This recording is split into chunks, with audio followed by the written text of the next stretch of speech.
Hi, this is the Social Jello with Angelo show. My name's Angelo. I'm a social scientist, surfer, martial artist, and a whole lot of other things. Coming to you live from Kasai City, Japan, the Social Jello with Angelo show. What's up, and welcome to Social Jello with Angelo podcast. This is part of a special series that covers what you need. If you walked into a Kajukenbo school right now and you were wondering what's going to be expected out of you to get your black belt, this is the episode for you. Now, disclaimers. I made this last time. I'll say it again. First of all, may cause side effects, internal bleeding. No, I'm just kidding.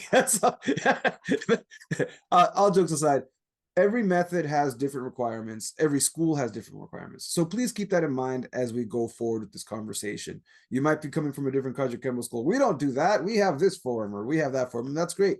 I'm not really trying to cross and compare. This series is probably, like I said last time, and I'll keep saying this, is probably going to be a never-ending one because every school... Fun story. I'm already getting sidetracked. I had a new student come in. He's a karate guy from, where is he from? I think he's from not India, but there's another country around that area. I think Sri Lanka. Either way, he came in and he asked me, hey, I really want to learn Palama number 1. But when I looked it up on YouTube, I found like 5 different versions of it. And I couldn't find the one that you do. so keep that in mind. Each school sometimes even has similar names for things, but there'll be little variations. So like, hopefully, if you were wondering what this school, I have Mitch here, we're going to talk about the Emperado Method, Kajukenbo. This is what Mitch would expect of you if you walked up to Mitch and asked him to train you for your black belt. So that's something I want to just put out there before we get started, so that there's no internal argument. So if you come from another school that quote unquote does Emperado Method Kajukenbo and you do things a little differently, you're more than welcome to contact me. You can put you on here. You can talk about what they would expect from your school. All right. Done. So Mitch, thanks for coming on the show. What if someone walked in and said, I want to learn this system, the Emperado Method Kajukenbo system? What would they expect? What do you expect out of them? What would they have to know? And I'll let you break it down however you want. If you want to go by belt or however you want to have it, go ahead, go for it. Well, let's do a quick disclaimer for maybe some of the viewers that you get that aren't really 100% sure about what Kajukenbo is. So when you talk about Emperado Method, what you're saying is, it's the Kajukenbo that was created and taught by the Emperado brothers. So Adriano Emperado and Joe Emperado. They have a school in Hawaii. They're, refining and creating and developing Kajukenbo techniques and forms and stuff that are layered on top of what Adriano Emperado did with 4 other co-founders when they started developing the art that became Kajukenbo. You've got the co-founders, you've got Adriano Emperado, Joseph Polk, Peter Chu, Frank Ordonez, and George Cheng. These 5 guys start training together, mixing different arts. They come up with some techniques, and then they go separate ways, and Emperado, along with his brother Joe, they start teaching and creating more stuff. They create some forms, other techniques, and so forth, and they end up using the name Kajukenbo. So for your viewers that aren't really sure what the Emperado Method is, you got to go another step further. You got to look at people like Aleo Reyes and Gary Forbach. So Aleo Reyes was a student of Joe and Adriano Emperado, and he moved to California and he started teaching his students here. So he didn't change the Kajukenbo that he learned. So what he learned, he just kept it that way. Others made some significant changes to the arts to the point where it looks very, very different. But Aleo Reyes is noted for not changing his stuff. Some years go by, one of his students, Gary Forbach, starts making videotapes with Adriano Emperado. And those videotapes were done in a couple different formats, but they showed the Kajukenbo Emperado Method. So by having these videotapes, people started to realize, well, there's different versions of Kajukenbo, but this stuff here is what Adriano Emperado put a stamp on. So I think it's important to know that part too. Now, there are other versions that can be called Emperado Method, Kajukenbo, but this is probably the most well-known version of it. And it comes from Aleo Reyes. So it's 14 Palomaset forms. It's got 15 grab counters. It's got 21 punch counters, 15 knife counters, 13 club counters. There's 8 two-man counters. There's 6 three-man counters. And then they have the alphabet techniques, which are the advanced punch counters. And there's 26 of those. So if you went into my school or another school that is affiliated with the Emperado Method of Kajukenbo, you know, any of Gary Forback or his students, any of my students, that's the curriculum that would make up the Emperado Method of Kajukenbo. Now, if you broke it up by belts, we use orange, purple, blue, green, brown, and black, and in first degree, second degree, and third degree. All the knowledge is taught within those belts. There is no additional knowledge for fourth, fifth, sixth, and etc. That rank comes from what you're given back, if you're teaching, etc. So that covers the Emperado Method curriculum. It also brings us to a different point, and that is that some instructors like myself, we taught more than that.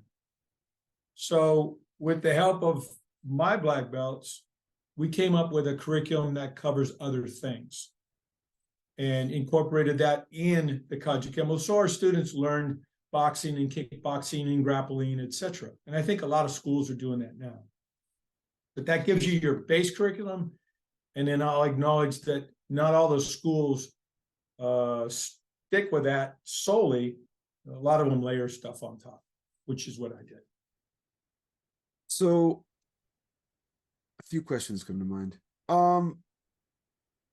Okay, yeah. So if you've stuck around this long, if you want a greater detail about the history of Kajukenbo, what is Kajukenbo? At the end of every podcast, so what is Kajukenbo podcast? If you don't know what it is, and somewhere along the line, probably earlier in this video, you saw a little tag that I'm going to put in there about the Emperado Method of Kajukenbo, because we already had an hour conversation about the history of that. So if you want to check that out more, there'll be a link for that too. Now, that being said, so guy comes in, I want to learn Kajukenbo from you. What's the first thing you teach him? Oh man, how not to get beat up. Because you're going to take a lot of shots. When you come into Kajukenbo school, at least the old school traditional ones, you're going to take a lot of shots. So you got to toughen that body up a little bit, right? Because you take a lot of neck shots, a lot of armbar takedowns, you know, leg kicks, hip throws, shoulder throws, that kind of stuff. So you got to teach them how to fall, got to teach them how to roll, you know, basically just the early stuff so they don't get beat up by the mat. Right. And then from there, you generally start working with stances, or stance, front stances, etc. And then your basics. Kajukenbo, the way I learned it, it has six blocks, down, up, in and out, which are short and long movements. And then you have your kicks, your front kick, side kick, roundhouse, cartwheel kick, back kick. You got to be able to learn how to do that stuff. So you teach them the basic kicks, the basic strikes, the fundamentals, and then how to roll, how to fall. And then you can start teaching them some techniques. But generally, you know, you got to get them. Most people don't show up there, you know, ready to go. A lot of people start the martial arts because they're afraid of getting their ass kicked. So they're trying to figure out, okay, how do I not get my butt kicked by somebody? And I got to develop some skills. Or they've been bullied or picked on, and you know, they're like, I don't want to live like this. I want to be better than this. So you get those guys too. Not everybody's a rock star that shows up and can do everything. So once you've given them their basic fundamentals, let's start some shop talk here. What and how do you want to break this down? Would you like to break it all down Or do you want to go by belt? I'm going to give you that option. Do you want to go by belt, or do you just want to go just the whole shabam? I'd rather break it down by categories like Okay. palomacetes, All right. forms. Okay. There's 14 of those. So 14 palamacets. What are palamacets? So they're structured self-defense movements, and generally starting in about the same location for the most part. And they're teaching you basic applications and techniques. And it's funny because in the Kajukenbo talk or the Kajukenbo world, when you talk about forms, you'll hear somebody say, "Oh, there's 5 attackers," or "This one's got 6 attackers." And it's cool that your mind can think that way, but I do want to stress this: if you study the history of forms and you go back and you look at the Chinese Okinawan forms, they didn't fight attackers. They did techniques. They started off as 2-person self-defense movements, and there's some rules to them. So if you're moving backwards, you're on defense. If you're moving forward, you're on offense. Generally, when they decided to design these forms that would be used universally, they realized that, hey, if you go to the right 3 times, then you need to go to the left 3 times. That way you can end up back in the middle. So there's rules to forms. But the commonality with martial arts forms is that you are doing self-defense techniques. You're not fighting individual people. You don't fight this guy and then a guy comes this way and you go that way. You're just doing techniques. So if you turn, generally you are in a form, generally you are facing your attacker. If they're behind you, you will turn and face them. Some more rules that you can find if you study the history of forms. Now, Kajukenbo can be a little different than that because we're not sure what rules Adriano and Joe Emperado used or even knew. They created forms starting about 1954, 55, but we don't know what they did, what kind of training they had that was, their teacher didn't, William Chow didn't really teach forms. And James Matosi was William Chow's teacher, and he taught maybe the Hanshi. There might be a couple other little forms that he taught, but these guys weren't big forms guys, so something motivated Adriano Emperado to start creating forms. And unless you were there, you don't really know what that motivation was. But that's something to think about in a martial arts form. Yes, you can set it up as, hey, I'm fighting 3 attackers, or you can tell yourself, I'm defending myself using these 3 techniques. And then I'm just going to come in for those of you who follow my channel who are cringing because you hate forms. So I'm just going to say right now, an interesting conversation I had with Hackelman, who got rid of the forms, was he felt that what makes up Kajukenbo are the propriety techniques, the self-defense techniques, and the forms. Even though he doesn't like the forms, he felt that this is what makes up Kajukenbo, even if he didn't agree with it. So for those of you cringing right now, that's just something to keep in mind. That when you're creating a system or you're working with a system that's already been created, because Mitch didn't create the system, I didn't create the system, right? There's a system in place that's made up of propriety. There it is. I went off the rails. I'm not even trying on that. Proprietary techniques, as Hackelman put it. Yeah, I know. He uses big words sometimes. So I have a list here because I want to go down a different road with this. So I made a list here, and we'll go back and forth. After all these years, I've been training in almost 50 years, right? And I have a law enforcement background, so I kind of understand what you need and don't need in those street situations, right? So I have this list of this curriculum. What would I teach today from the original curriculum? And the very first thing here, it says 0 forms. So John and I can agree on that. And I'll tell you for a different reason. It's a waste of time. And for all those people whose heads are exploding right now, you only have so many hours in a week that you have a student to train with. If you had, 5 hours a day, 6 days a week, forms could make sense. But when you maybe only have a couple hours to work with them and you're really trying to refine their their fighting skills and their self-defense skills and knowledge. Forms they can take a lot of time. And I can tell you this, sometimes you're forcing your students to learn that when they want to learn everything but that. So if I were to change anything at all and go back and say, okay, Mitch, you get to start over, I wouldn't teach any forms at all. And again, this is our disclaimer though, because we are teaching that system, right? I'm not teaching the Emperado method of Kajukenbo, but Mitch is. You would have to learn the forms. That's the question we're trying to answer for you, right? I said, someone walks in, what do they have to learn? Well, this is what you have to learn. Now, how you feel about it is up to you. You can. I want to say one thing. My instructor knows I'm not a fan of forms, so like, it doesn't mean that you're gonna, like, I guess like some old school karate schools, if you had the kind of conversation we just had, like I think it's a waste of time. Then you're done. Right there, you're done. Yeah, they were kicked out for speaking against the sacred texts. The sacred texts from Star Wars reference. It's like you're the guy taking the Bible and saying we're taking Matthew, Mark, Luke, and John out. Forget it. We don't need those. We just want Old Testament justice. Yes. So but that's what we're trying to get at. You can't have the disagreements, but this is what you would, if you want to learn that method and you want a black belt in that method, that's what you're looking at. I want to throw this one more little thing out there for the forms people right now that are going, oh no. I competed a lot in forms and I won a lot of trophies doing forms in front of Emperado too. I can honestly say I don't think I learned a single thing from doing any of those forms. People say, oh, it's balance, it's, it's coordination from right side to left side and all that. Yeah, it can be.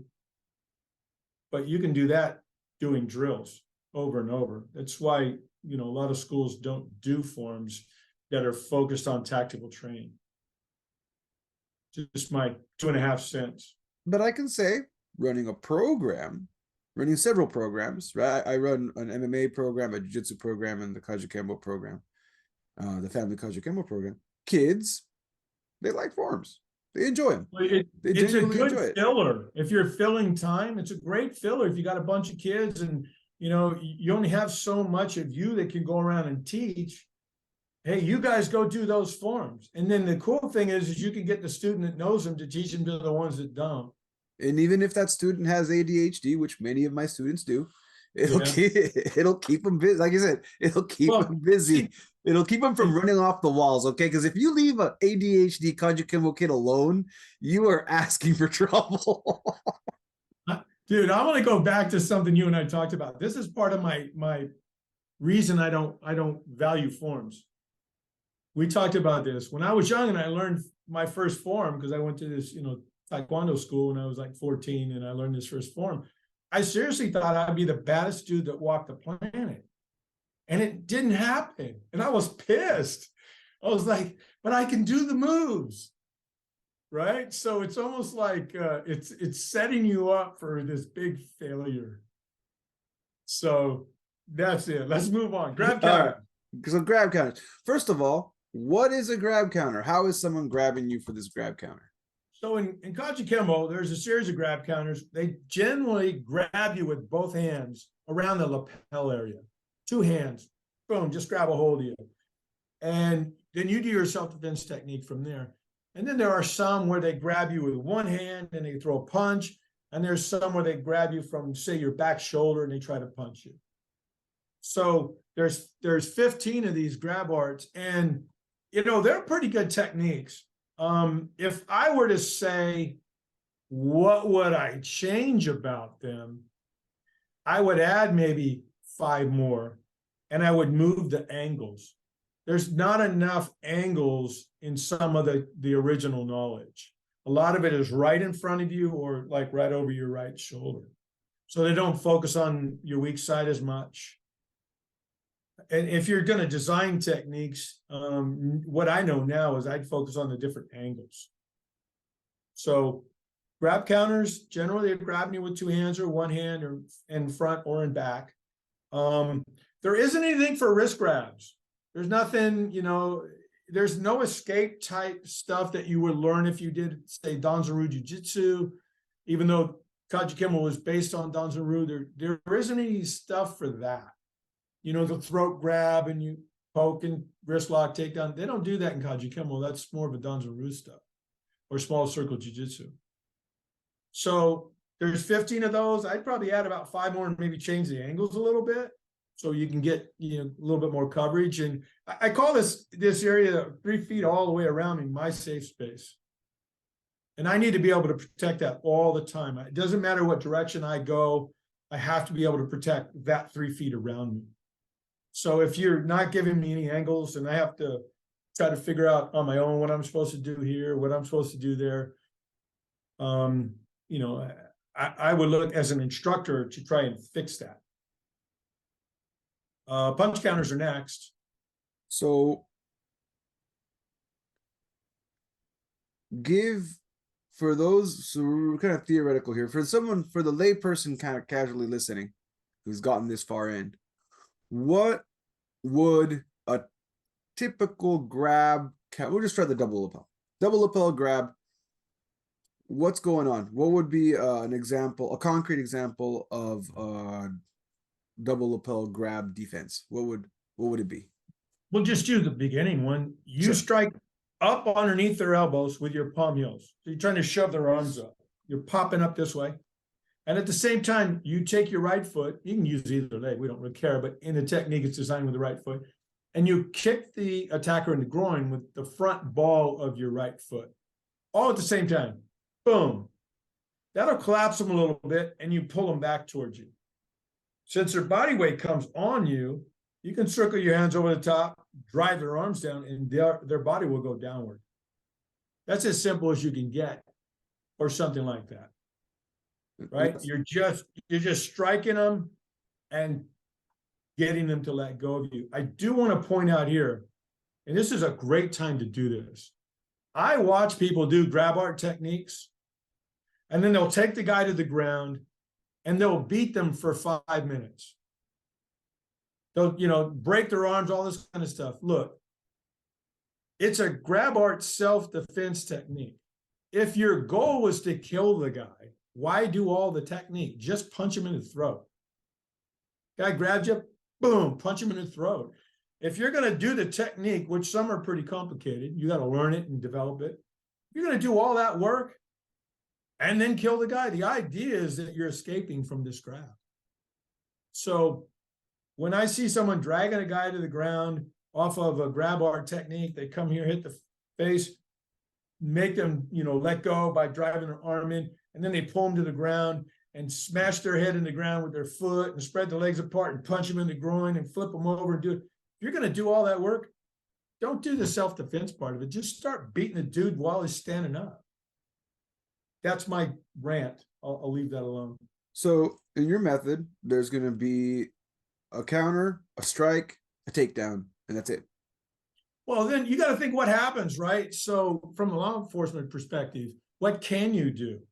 I can hold you there for the cops to come. Somebody dial 911, that's whatever it is. I don't know what you guys use in Japan, but let's get police here. If the guy's still fighting, or gal, women fight too, right? You sit there and you can still fight them. Or you can leave. Those are your choices. You don't have any other choices. So if you're going to lock them and hold them in place, you better know how to do that without breaking anything else. Because there is a level of responsibility that you have in this situation. If you do too much and they sue you, you got to pay them. If you break stuff, if you disable them, if you poke them in the eye and you destroy their eye, you're paying for that. There's no freebie here. If you go too far, you pay for that. And lawyers are expensive, and the whole thing could cost you money for the rest of your life. So you have to figure out what you're going to do at the end of any self-defense situation. Right. Now, if you're somewhere where you can run away and no one's ever going to see that, well, maybe you do what you do, but everything's on camera now. If somebody's got a phone, there's a camera above your head, they're going to figure out who you are. Right. So there's our concrete example of a grab. and some ideas behind it. Now, you mentioned punch counter techniques. For our Yeah, punch 'cause counter techniques, what kind of punch is coming at me for this? well, the grab and the punch are the primary, like the bread and butter techniques of Kajukenbo, at least the original hardline system.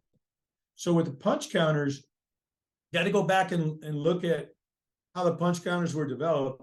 The guys throwing the punches, Peter Chu, Marino Tiwanak, Frank Orniz, these guys were all boxers. Tiwanak was a professional boxer. These guys were throwing punches at Emperado, and he's coming up with techniques. They follow that format because early on in our Kajukenbo history stuff that people can review, we pointed out that their goal of making these punch counter techniques was to be able to beat a trained fighter. So they're not trying to defeat some knucklehead on the street that's throwing this big old stupid punch. They're trying to beat a guy that knows how to fight. That's why the techniques were designed the way they are. So the punch counter techniques are an example of what you would do for the most part against somebody that knew how to punch. They know how to jab, they know how to throw a cross, they know how to throw a hook and an uppercut. And you're focusing on that guy. So an example of a technique, the punch counter 1, 2, 3, and 4, the first 4 use the same format to start. Punch comes in and it's a right hand boxer punch. So they're coming over the top, trying to punch you in the face. You parry that hand, you drive a hammer fist strike into their bicep. So I have their punch coming in and I'm destroying the arm. And at the very same time, I'm throwing a kick to the groin with my right foot. That'll collapse the body. So I've got an impact strike to the groin and an impact strike to the bicep. From there, the technique changes depending on what you want to do. I can pull them down. I can send them to this side, to my right side. I can send them to my left side. I can flip them, throw them backwards onto their back, etc. I decide what I'm going to do with that attacker. So in that example, there's a punch, there's a kick, and there's a takedown. There can be a takedown. You don't have to do a takedown. I can come this way. I can do the hammer fist. I can kick the groin, and I can just drive their arms to the ground. Okay. I can push them back and tell them, hey, no more of this, dude. You keep going, I'm gonna beat you down. So there's gonna be a punch. There's gonna be a counter to the punch, a kick or a punch or a kick, and then that's where the fundamental technique would end. And then you could ad lib and stuff, but essentially, it's going to be a counter to a straight punch, not a haymaker, but a straight. And it's going to be a punch, a kick, or a punch. And then from there, the fundamental technique. And so in jiu-jitsu, we see these things called fundamentals. Just like in other martial arts, some people hate to do fundamentals. Some people hate to do fundamentals, but it's really basic shit. Like, you're on the guy, you have chest to chest on the guy, you're inside mount, you move your hips up, you go into what they call a reverse scarf hold, and you get on top and mount. And that is the entire technique. It's not fancy, there's no choking or breaking of the arms or some crazy thing where you grab their lapel and put it around their neck and strangle them. Nothing fun. It's just you bring your hips up and you get into mount. And you have to do this for 7 minutes. And a lot of beginners are just like, especially MMA guys, like, yeah, 7 minutes of this, but it's like, you got to realize it's the fundamental technique. The other fun, doing it over and over. It's just a fundamental technique. It's something that you're gonna see. It's boring to you because you're like, I do this all. This is what always comes up in sparring. Exactly, and that's why it's a fundamental technique. The idea of dealing with someone throwing a straight, that is a fundamental defensive technique. It's gonna happen. If you step in, the first that's going to happen in sparring is a jab followed by the straight. So again, it's a fundamental technique. There's funner, fancier stuff we can always add later.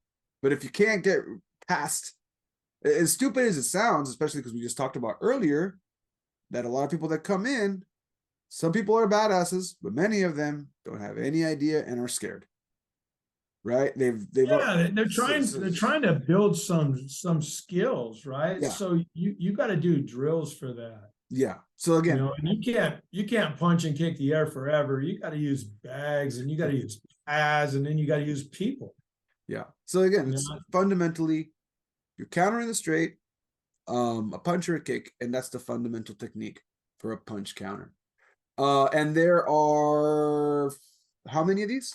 Well, there's 21 of them, but you'll go into some schools and they might have, you might do number 1 and then 2 and then 2A and 2B and 2C and 3 and 3A and so forth, because Cijo was cool with instructors coming up with their own versions of these techniques. He would tell them, hey man, don't forget your roots. Remember your original stuff.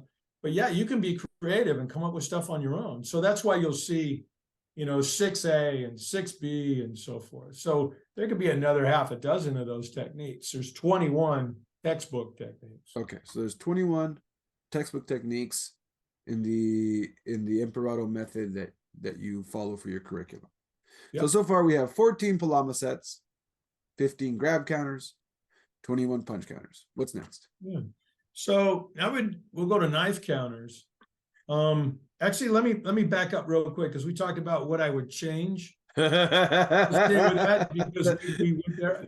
Let's not get confused though before we talk about what we would change. Because what you're telling me, if I understand you correctly, going back to our original question, someone walked in and said, Mitch, I want to train with you and get a black belt. And what it sounds like you're implying is these are the fundamental things I expect of you. But if I were to do it today with 50 years of knowledge, yeah, I would change some things. Yeah, there's going to be some things that if you come to Mitch right now, Mitch, I want to learn, you're going to learn these fundamentals plus in asterisk star. What else? What are you going to change? What do you I would probably only do about 10 of those techniques, 10 of those punch counters. I think they get redundant. Okay. There's only the guy's throwing a punch at your face and you're giving them 21 different versions, because when you get to the alphabets, those are more versions of punch counters. So I would probably break that down to 10, the 10 that I feel that maybe are the most practical. So then my question is though, someone walks into you right now, I want to learn, I want to get a black belt from you. Would you teach all 21? Well, you know what? I wouldn't teach anyone anymore. Oh, okay. Okay. So my black belts would teach you and they'll do their thing, but I will never promote another black belt ever. Okay. So there you go. You can't get it from Mitch. But it won't come from me. But if you were to go, you can expect whether you end up with this or not. I guess that's another good disclaimer. Whether you end up with this or not, this is what you can expect if you went to an Emperado Method Kajukenbo school. You can expect 14 Palama sets, 15 grab counters, and 21 punch counters, because that's the original. This is the original fundamental curriculum. Not to say that other people are calling it Emperado Kajukenbo Method and doing something a little different, but if we're just talking about, without arguing with anyone, because a lot of Kajukenbo guys listening, not arguing with, this is what you can expect if you're looking at the original fundamental curriculum. That's original method. Yeah. So now we got knife counters. So there's 15 knife counters. And the knife counters are pretty basic. So I've actually used a couple of them at my work at the police department that kept me alive. And it's funny, one of them, a guy tried to stab me overhead with a big knife, the big old kitchen knife, right? And I did an upward block, and then I grabbed the wrist and I took him to the ground and I disarmed him by slamming, their arm on my shin area, right? And I've seen many people do even the Mick Dojo shit, saying, well, don't ever do this when someone is trying to stab you with a knife. And I'm thinking, how many times have you done that to save your life? Because I know I've used it in the street to save my life. That technique worked fine for me.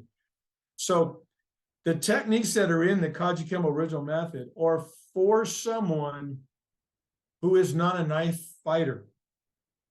They're not doing figure 8 motions trying to chop you up into pieces. They stab you. They come over the top and try to stab you. They slash.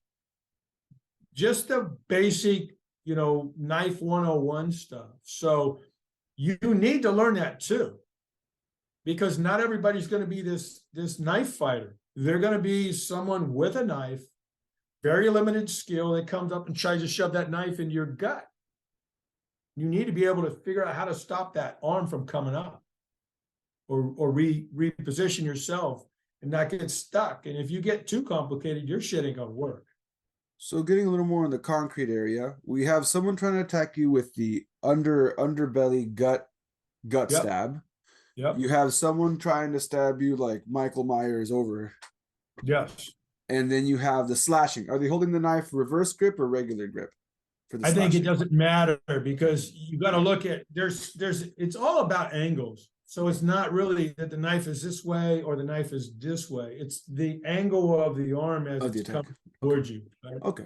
So you're always fighting angles. Okay. When I look at these knife counters, and I've done some evaluations of the angles that they come from, the majority of this stuff is all in front of you. So again, if you look at what you're covering, is you're covering this space here, but you're not covering anything there or anything off to the sides. So you could look at, well, maybe they should just eliminate some of these and change your angles. I would do something like that. But all 15 of these knife counters, they're really good techniques. So it's not like you need to get rid of any of them. But if I were to do something today, I would incorporate some Filipino knife fighting strategies and techniques. I think you have to have the basics, right? That's what Kajukenbo knife techniques are in clubs. They're the basics. And then you can layer on top of it. And you can implement, some of the strategies from, I prefer the Filipino martial arts as far as advanced stuff. I would just layer it on top of that. And a lot of guys are doing that. A lot of girls and FMA is a lot of ladies and gentlemen are adding that to their curriculum. Yeah. And again, for those FMA people, because I do have FMA people who follow this too, there's not covering someone who knows how to attack with a knife. And one of the first things we're going to say, this isn't covering, this is covering FMA, someone who has a concealed weapon, someone who's concealing their knife, someone who's coming in for an advanced technique like the sewing machine, like the prison shank, where they purposely jam you here and they just start sewing a sewing stab. That is an advanced technique. We're gonna throw that out there right now, and I think that's the clarification. Anybody who does advanced knife stuff, or anybody who lives in a very dangerous neighborhood and sees advanced knife stuff. Some countries, if you go to the UK, I mean, they don't have guns over there. Everybody's got a knife. Yeah. They have a stabbing, every, I don't know, whether it's 4 minutes or something like that. So a lot of knives. You go to the Philippines, a lot of knives.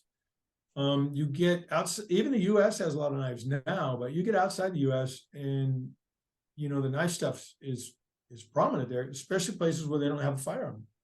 And so again, that's why I'm just trying to clean this up for anybody watching or listening who's ever seen knife techniques. This is against a person who doesn't know what they're doing. They might even be your excessively drunk uncle.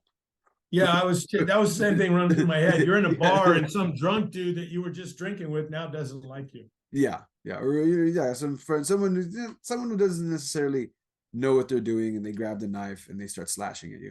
This is what they're kind of covering. I want to point out too that the co-founders of Kajukenbo, they were all in the military, all in the army. Hope was in towards the end of the war, and then the rest of them went in after the war was over. And I take that back. Peter Chu, I think, was in during the war too. But they would have learned a standardized knife defense system while they were there. Same with the stick defense. That would have been part of their basic training. And then, Hulk had a background in Dance and Jiu-Jitsu where they're doing techniques against knives and so forth. So some of this stuff that got incorporated in there would have been whatever was standard in the 1940s. So I don't think we had the emphasis on knife fighting like we do today. And then just a quick apology to my listeners. I am fighting a head cold, so if you hear me sniffling every once in a while, sorry about that. Club counters. So just to recap here, so far 14 Palama sets, 15 grab counters, 21 punch counters, 15 knife counters, club counters, because you started mentioning them earlier. What is a club 13. counter? 13. So What you're is being that? attacked. You're being attacked by a solo stick or a club from a couple of different angles, generally in front of you, and you're defending yourself against the club. If the club is a good example, the club swings from the side, they're trying to hit, say, the left side of my face. I can stop the striking arm, and then I can execute all kinds of takedowns from there, elbows or chops to the neck and flip them around, etc. There's lots of things that you can do that are pre-designed in these techniques. You can hammer fist to groin and, you know, take the arm and turn it and go another direction, whatever you think you need to do. It's very basic. There's nothing here that's really complicated, primarily because it's just a club. It's not a tire iron, not a baseball bat. It's just a club. So if you train with one size club your entire time, you know, that changes the way you do your technique. If the club's longer or it's heavier, you know, that changes how the technique is performed as well. So for those that do the club techniques, you know, think about varying the club, different weights, different lengths, and so forth. I like the club techniques. There's a couple that are probably better, more practical or better to practice, that are maybe a little bit easier to control versus like the first one is an X block over your head with a front ball kick. I'm not going to do this technique ever in my life. It will never happen. I've protected myself that way, but I'm going to come this way because it allows you to do some moving. You can move a stick, you move a hand, you move a knife. You can do something once you get stuck here. I'm always worried about having my wrist exposed. So boom, and then they come back this way and then, you know, cut my arm wide open or whatever. So I would never do that technique. So let's go over your favorite technique. Concrete example, your favorite technique. What kind of strike and what's your counter? For a club? So you got to look at what would a guy do to you. When you see that forward poke with a club where it comes in the way into your gut. So who do you think would do a technique like that? To be honest, I've never seen anyone use a club that way. Yeah, I'll tell you who does techniques like that, because I was one of them. The police. The police. We shoot that baton into that gut. You don't want to break any bones, so you go for soft stuff. You go to the belly. And since you know, all the guys, co-founders were all in the military, I'm sure that probably came out of there. If it didn't, I'm sure it came out of the Dons and Rue group. No, I think So you made a good club point, though. comes in this way, I'm not going to do anything except push it to the side and punch him in the mouth. If you're trying to hit me with a club, I'm going to beat your ass. I'm not going to sit there and do all this hocus pocus bullshit. So the club comes in, I'm going to sidestep a little bit, push that arm down. I'm going to punch him in the face. If I really don't like, I'm going to punch him right here. So it really depends on what I want to do. If I want to take you out or knock you out, then I do that. After I hit you, you know, if I hit you hard, you're going to go back. I'll follow your body that way. I might push your ass down, pull my knife out. You know, a gun if I have it. You got a weapon, I got a weapon. I'm not going to chase a guy with a weapon. If I don't have one, I will take him down and take it from him. But, you know, if I'm fighting a guy with a weapon, as soon as I can, I'm going to arm myself too. But yeah, so that's an example of that. If he's swinging from this way, I'm not going to do the 2-arm block thing. I'm going to use one, and the other one's going to go straight to the throat, just like this. I'm going to hit that throat as hard as I can, because I can kill this guy. I can use deadly force. He's got a weapon that can cause great bodily injury or death. I can use deadly force. So I'm going to come over here and I'm going to hit him as hard as I can right in that throat. And then I'll control his arm from there and take him down. So I'm not going to waste my time doing too much. I'm not going to hammer fist the groin and elbow the chin up and any of that nonsense. It just, sometimes you make shit too complicated. And, you know, fun story. Go to a little side ride, fun story. We were talking about earlier. So again, just before I go on my side quest here, that's going to derail us. There's 13 club counters. If I understand you correctly, there's going to be an intercept where you block the attack depending on the direction it's coming in. You're going to follow that up with either a punch or a kick. And that's the fundamental technique. There's no takedown. I mean, you can Some add of a the take. technique, some of the techniques have takedowns. Okay, so some of the Some of the techniques club have yeah, takedowns. yeah. Okay, okay, that's what I Yeah, wanted just to like get the out there. knife, the clubs have they have controls and takedowns in them. Some are stand up, some are takedowns. That's the cool part about Kajukenbo is they would blend it together, so you're not like punch and stop. That's what I want. That's what I want to clarify, Yeah. because I We see a don't do lot that. of. I'm not trying to talk shit about karate or anything, but there's a lot of stuff in the karate self defense that is that. It's like punch, check cover, finished. While even though, like I said earlier, the fundamental is going to be whatever we just talked about, there usually is some sort of takedown, some sort of takedown Well, of some sort. there's also, and just to clarify, in case people aren't following this, we're not teaching these techniques on the air here, but there's disarms throughout this. You're disarming the knife, you're disarming the club. I'm not a fan of disarms. If a guy has a knife, I want him to hang on to that because I'm going to stick it in his body. We call that return to sender. I'm not going to take that from you because now I got to deal with it. I have to fight you, but I can't stab you with the knife you just tried to stab me with. I can't kill you now because now I become the attacker. So I'm not taking this knife away from you for your buddy to pick up and stick into me. I'm going to let you hang on to it. You want to stab me? I'm going to do some kind of, stun motion, some par motion to maybe recoil and get you to figure out where you are with that blade. I'm going to stick that into you and you can have it, let you keep it. But I'm not going to take it from you unless I have to. Yeah. And that's the other thing I was going to say. A lot of the stuff for the weapons is there's a disarm, but the disarm is going to include now you having either holding on to the weapon, especially the clubs. You don't want the weapon laying around after you've done it. If you're in a military setting where you're out on a battlefield, you can kill everybody, but you can't do that in the city limits. Yeah, which brings us rules. So this brings us to my fun story. I'll try to make this quick because we're almost finished here. I was driving with a friend. Was I studying Kajukenbo at this point? This is actually, I was in and out of Kajukenbo. No, I wasn't studying Kajukenbo at this point. This is before Kajukenbo. So I had a few kung fu classes in me and a lot of fight club stuff that I did with my group.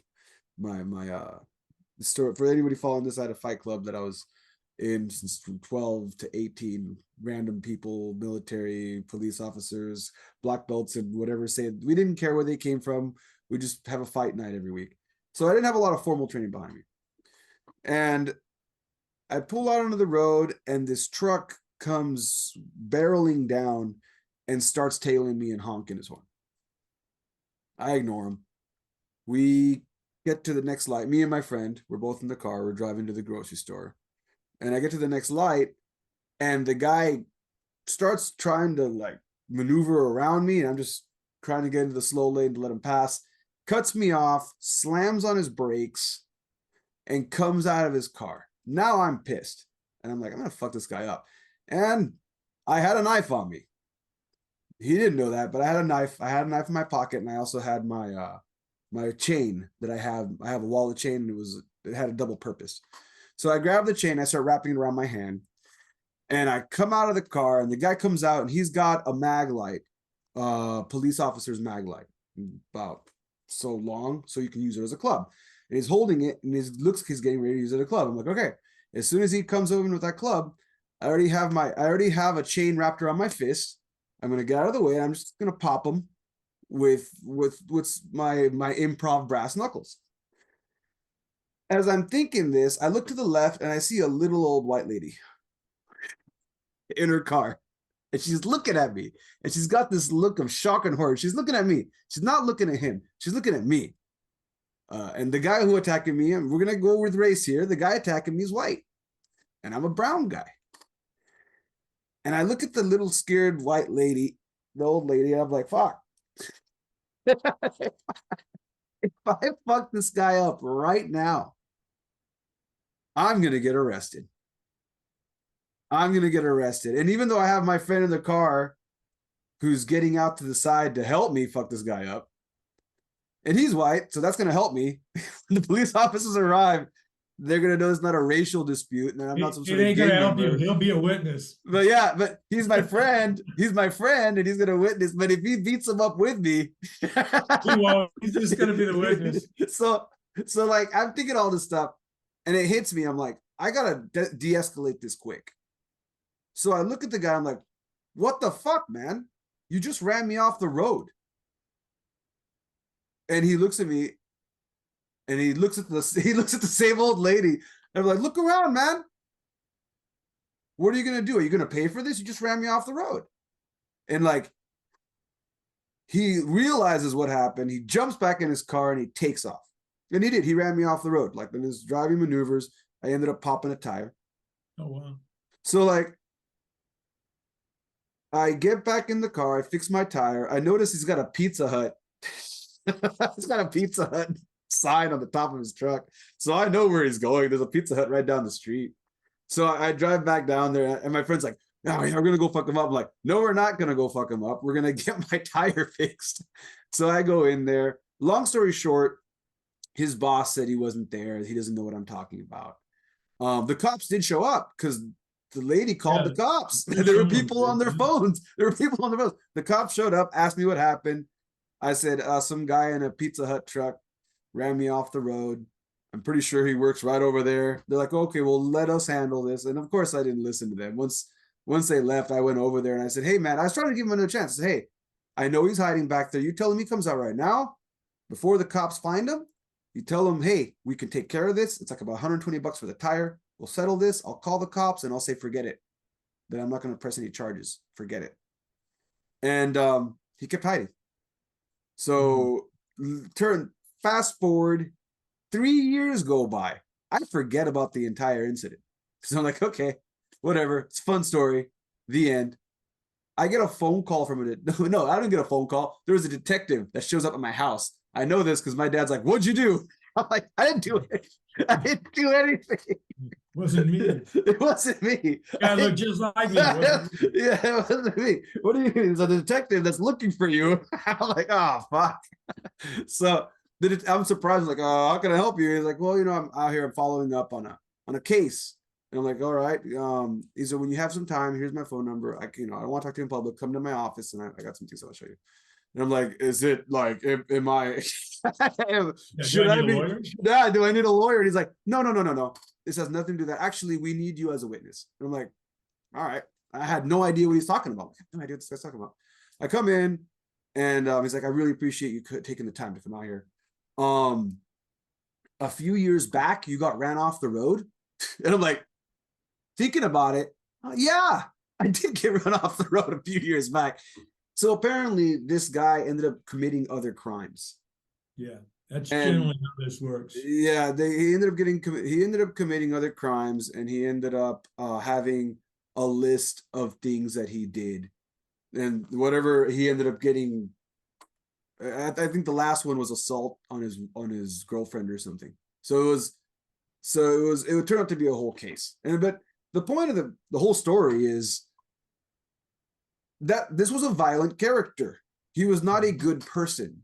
If anyone was going to commit a violent act, this person's pretty high on a list of someone who's going to commit a violent act. But even in that situation, even though I had no formal training behind me, if you can read a room, like that stopped the entire, I didn't need to do a block or a punch or anything. Just being able to read the room of, whoa, wait, what's going on here? Because I almost got dragged in. I almost got dragged into all that trauma.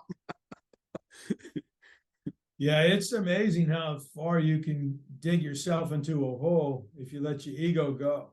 You're just like, I don't know, I'm kicking this dude's ass. Yeah, you can dig a pretty big hole. Yeah. And apparently that guy wasn't worried about digging a hole. So 14 kilometers. What's that? We got 2 mans, 3 mans. Yes. Okay. That's what I was going to say. Sorry for the side quest. I just thought that was a fun story with clubs. It is. It's a great story. And people got to learn from that. Like, just because you get out of your car, first of all, don't get out of your car. Just drive away. It's not worth losing your life. And the second thing is, if you get out of your car, just know that what's out there, it could be horrible. That guy could have shot your friend. whatever, stabbed you, stabbed your friend, whatever. We're seeing this more and more now. Yeah. It seems to be getting worse. So Okay, so that takes us to multiple man attacks. multiple man attacks. Okay, so we left off on club counters, multiple man attacks. All right. What is that? How are they attacking you? In Kajukenbo, there's 2-man attacks, 3-man attacks. There is technically 1 4-man attack, but at some point you got to realize you can't orchestrate and create a 4-man attack and get it to work every time. It's just, there's too many moving parts. So the 2-man attacks, generally there's somebody on your right side and somebody on your left side. In this case, they don't have one in front and one in back. They're pretty much all right in this area right here. And guy throws a punch and you block and you hit the groin. Guy throws a punch over here, you slap the arm down, kick him. They're similar in nature to that. I'd say not too far off from what might happen in the street. So are these pretty practical? Are these counters different from the punch counters and grab counters from earlier, or are they? They are. Are they okay? So it's a different. They are. Now there are a couple that are similar. 2 and 5. You're doing the parry, the hammer fist, and the front ball kick to your attacker on your left side. But there's some other movements in there. So they do draw a little bit from the other punch counters, but all of these have somebody punching at your head trying to knock you out. How many are there? There's 8 of those. 8. Okay. Yeah. So now I'm sorry to fast forward because we are overtime, so I'm gonna be more concise. And then the 3-mans, there are 6 of those. Oh, so the multiple man attacks should be differentiated from our 3-mans. Yeah, there's 2-mans. There's Okay. 8 of those. So there's 2 attackers. And then the 3-man attack, there's 3 attackers. And what's kind of cool about the 3-man attacks is they finally get to the point where somebody's hanging on to you. So wait, they're hanging on to your arms. So our multiple man attacks are broken up into 2 categories. Technically, there's 3. There's 2-mans, 3-mans, and 1 4-man. Okay, so here we go. Yeah. 2-man. You're gonna go by the book. There is a 4-man attack.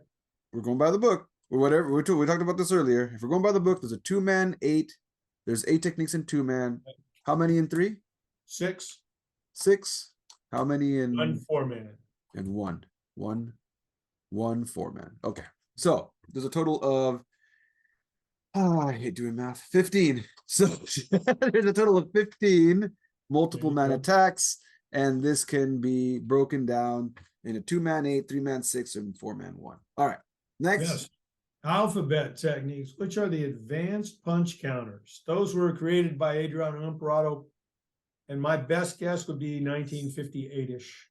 Okay. Alphabet Probably techniques. sometime after his brother passed away. How many of those? 26, 1 for each letter of the alphabet. And these are Advanced punch counters. okay. So it's going to be a counter, a punch, a kick, possibly a Well, a kick. good example, A comes in, you do an outward block, right? And then you do a forearm strike down with a front ball kick and a punch. Okay. That's A. So a little bit more Kempo-like, which is unique. As you know, the more Emperado's learning and training, as he starts to do these things pretty much on his own, it's really focused on Kempo. So if there's 21 punch counters and 26 alphabet techniques that are based on punch counters, they're all punch counters. There's no kick counters. Is there any kick counters in any of this? No. Okay. So what I wanted to point out, there's 105 techniques if you're going to do some math. I don't want to. So yeah, there's 105 techniques with the 4-man if you're going to do some math. And about 83 of those, the bad guy is punching you in the face. So technically there's 83 punch counters because you got 2-mans and they're punching you in the face, 3-mans are punching you in the face. Everyone's trying to punch you in the face. Basic punch counters in your alphabet punching. There's a lot of people punching you in the mug. And I mean, that's to be honest, if you go to Kajukenbo sparring, that's exactly what it's going to be. A lot of people try to punch you in the face. Right. So you can tell that the emphasis early on was, I'm going to fight a fighter. There's very few techniques, the grab counters, that's about it, where somebody's hanging on to you. You're fighting somebody that's going to try and light you up. And that's the emphasis behind the original Emperado method. I believe that occurred because the guys that were building the techniques with Emperado were trained fighters. They knew Boxers. how to fight, trained boxers. Yeah. That's going to be the. Yeah, I mean, I think Peter Chu, based on my records, he probably had 100 ring fights by the time these guys got together in 1947. And then once Chu and Ordonez are both Army boxing guys, they're throwing punches. These guys are creating techniques. Once the group broke up and Emperado is now doing his own thing, Marino Tiwanak is one of his new guys, and Marino Tiwanak's a professional boxer, a really good one. So, if he's throwing a punch, he can knock you out with either hand at any angle. So you've got to make sure your techniques will beat that guy. So, anything else? That's the Emperado method. Okay, so I'm going to wrap this up. One more recap. I walk into your school. Well, you said you don't teach anymore, but if I was going to say, if you walked into my school a few years ago, I would have taught you every one of these techniques. This is what you, and then going back to our little caveat earlier, that if you go to if it says Emperado method on the wall somewhere, this is what you can expect, whether it's exactly this or not. We were talking about these disclaimers earlier. 14 Palama Pinon sets or forms.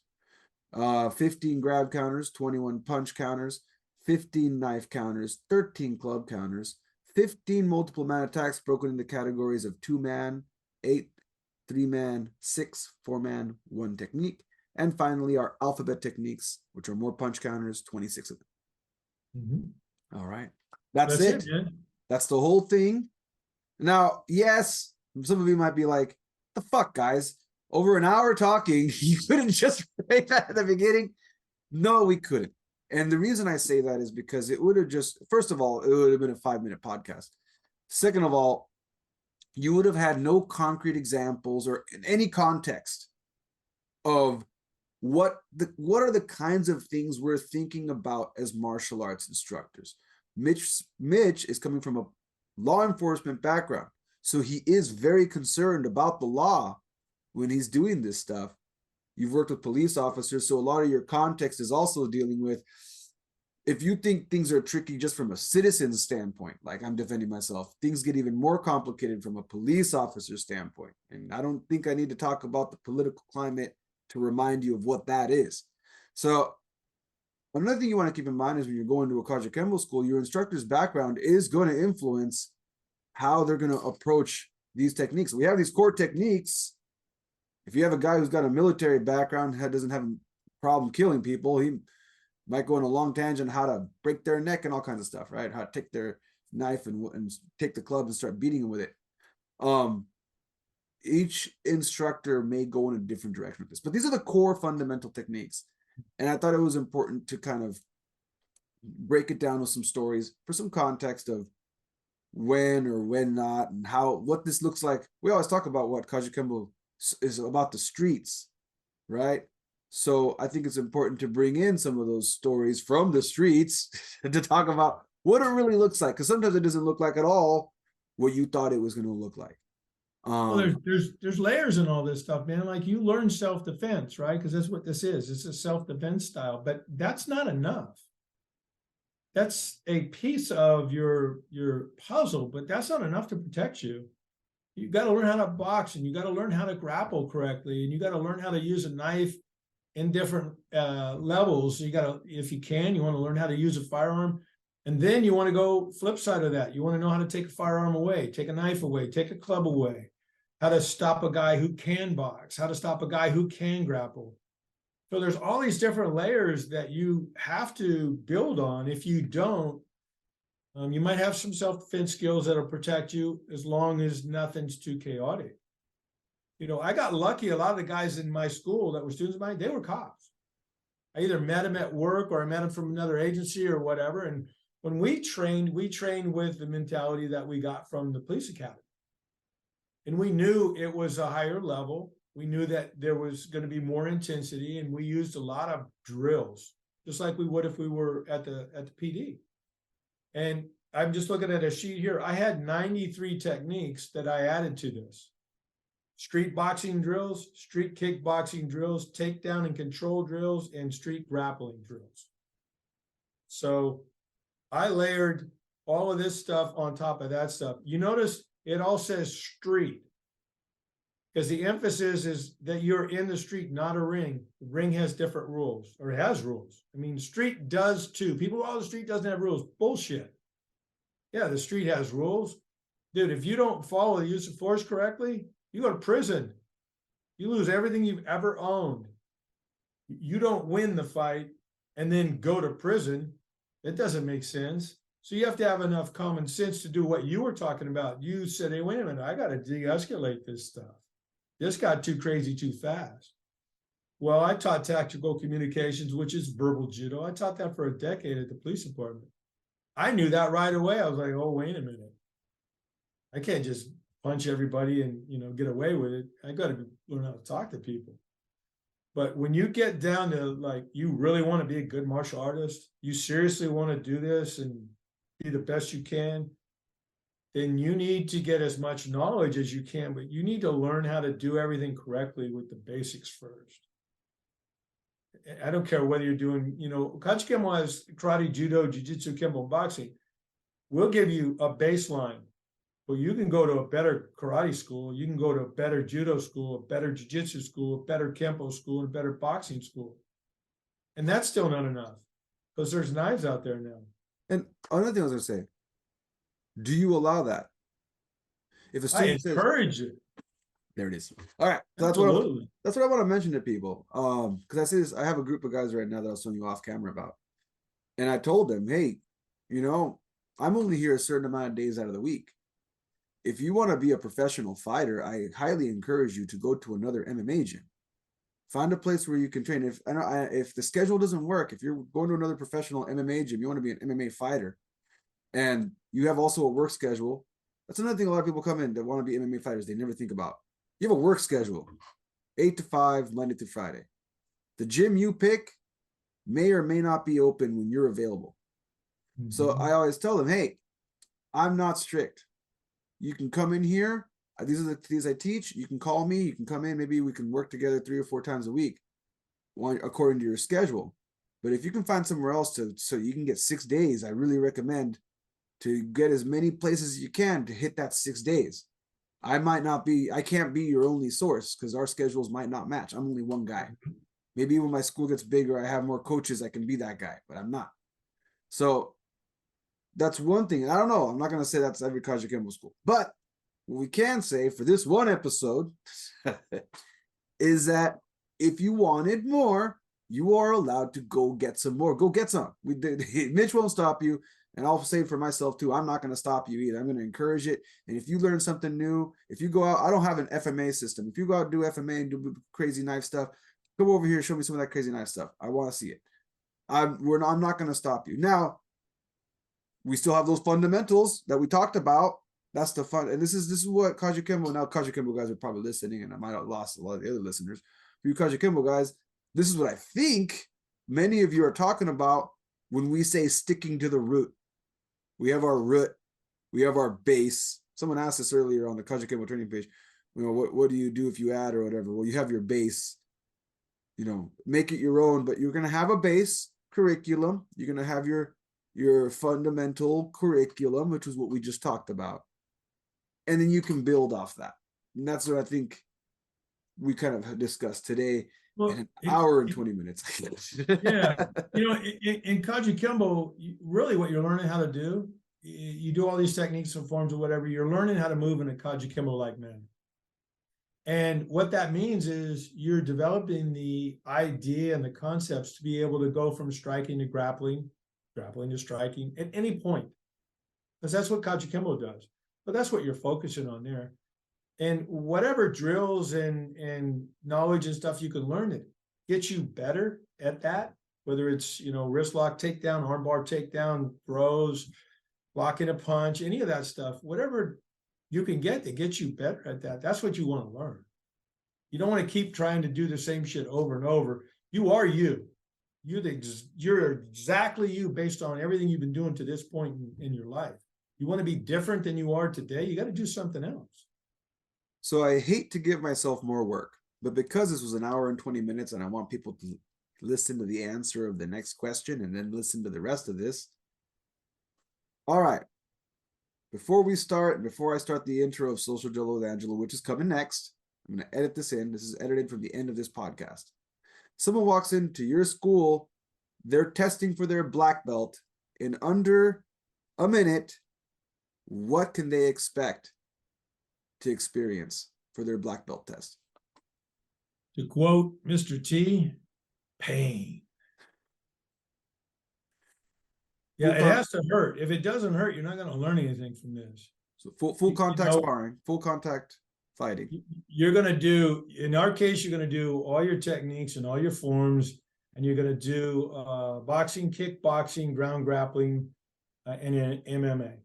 And you're going to maybe puke, maybe you will, maybe you won't. I don't know, it depends on your endurance levels.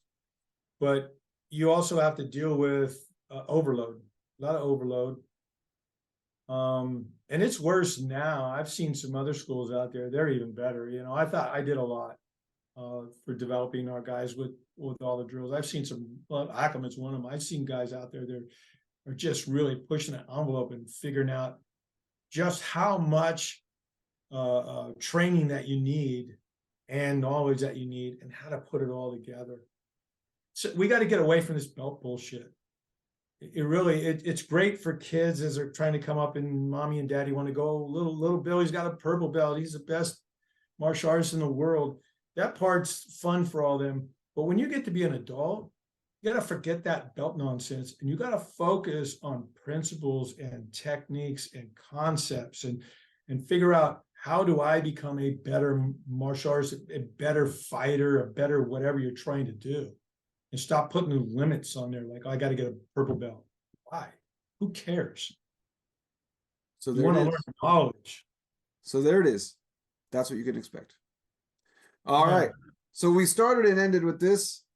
I'm going to grab that right now. I'm just going to say thanks for watching. We release one of these a month. That way it's easier for my editing. I'm going to end this conversation right here and put that in the beginning. That way it starts off with that clip and people can kind of go through that long conversation that we had from there. Can I add one piece before you do this? Of course. It go away? I know I tease you a lot about being the Kajukenbo podcast, and I want to make sure your viewers know you have a ton of content that has, nothing to do with Kajukenbo. It's a lot of different life experiences, and that should be viewed too, besides the Kajukenbo stuff. I'd hope so. I hope so. I hope you do. I hope you have fun exploring the channel. Catch y'all next time. Thanks again, Mitch. All right.